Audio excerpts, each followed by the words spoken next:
Hey everybody, Andy Kvernen here, one of the pastors at Cornerstone Church. I want to thank those of you who've come to worship both online and at Worship on the Lawn these last number of weeks. It's been a really great time, special time to be together in that way. Now, for those of you who were here this last Sunday, you know it got hot, and I'm pleased to tell you that this coming Sunday we're going to have an air conditioning option. In fact, we're actually moving from outside, we're going to come inside, and we'll have 4 different options on Sunday morning for in-person worship gatherings inside. And so I want to invite you to come. Now, I want you to know that the virtual worship service will continue at 8:55 just like it has, and for those that desire that option, that's going to be there. But I want to explain to you a little bit about our plan for this Sunday's inside in-person gatherings. We'll have 2 options, both at 8:55 and at 10:45. 2 options at 8:55 and another 2 options at 10:45. Those 2 are one in the worship center and the other is in the MultiPurpose Room. The MultiPurpose Room will be a child-friendly environment. I'll talk more about that in a little bit, but first, the worship center.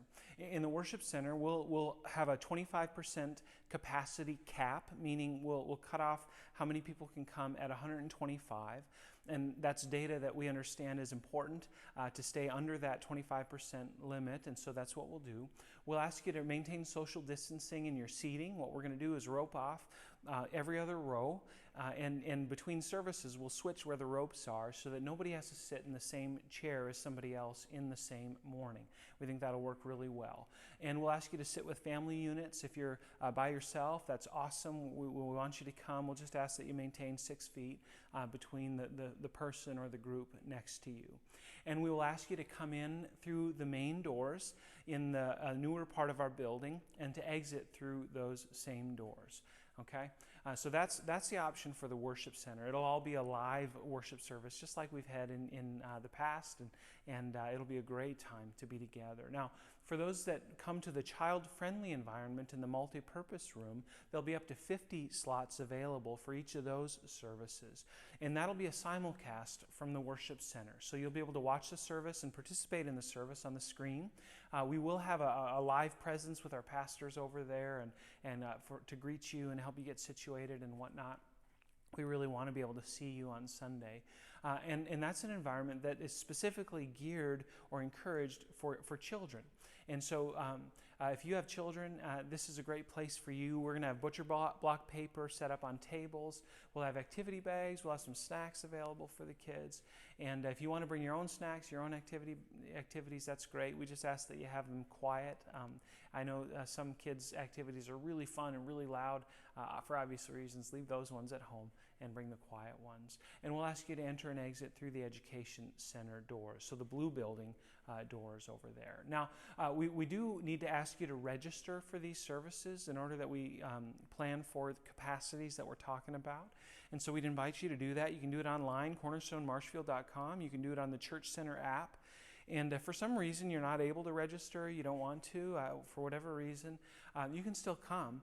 And we expect that there'll be plenty of spots for everybody, but we can't guarantee that you'll be able to get into one of those services if we reach that capacity. We're not going to exceed that for safety reasons. So you don't have to register. It helps us a lot if you do, so please do if you're willing. But if you decide you don't want to, you can't, for whatever reason, come, and it's likely you'll have a spot, but again, I can't guarantee that. So one of the questions that comes up a lot lately about in-person gatherings is, will we be required to wear a mask? And I want you to hear me on this. You're not going to be required to wear a mask in order to come. You'll be welcome to, and some people say that it's a good idea, but you don't have to, and it's okay if you don't. We want you to come. But one of the things that comes up is surrounding in-person inside gatherings is this. It's the issue of congregational singing. There have been a number of studies that have indicated that singing increases the risk for transmission. And we have a solution for that. We are going to do 2 things to help lower that risk. One is, if you decide to sing, and we encourage that, we're going to sing on Sunday. If you decide to sing at a normal voice or louder, we're going to ask you to slip on a mask. And you don't have to. You can sing quieter. You can not sing at all and just listen. But if you desire to sing in a normal voice or louder, we'll ask you to slip one on. We'll have some provided so that there's plenty for those that might need one. But we think that will help to lower the risk for transmission here. And if you're willing to do that, we'd much appreciate it. Am I going to walk around with a decibel meter and see who's singing loud or not? Absolutely not. I'm going to trust you. We're going to trust you. We're going to trust each other to create a safe environment for everybody involved. And so we'll invite you to do that. We'll also limit the length of our singing on Sunday, and we'll have a great service. We're just going to shorten it a bit, and we think that is also a prudent step. So, one more review. Of course, if you're sick, stay at home. You know the drill, right? 6 feet apart. We're going to avoid handshaking and hugs for now. It's really important. We'll invite you to sanitize on your way in and your way out. We'll invite you to bring your own coffee. We're not going to serve coffee, and we just want to lower those risks as best we can. But church, we're going to have a great opportunity to worship together inside. And I think it's going to feel even more normal than being outside, as fun as that was. And I think it'll be good and it'll be rich. So please come, register if you would. And I can't wait to see us gathering here inside very soon. God bless you, church. Thanks.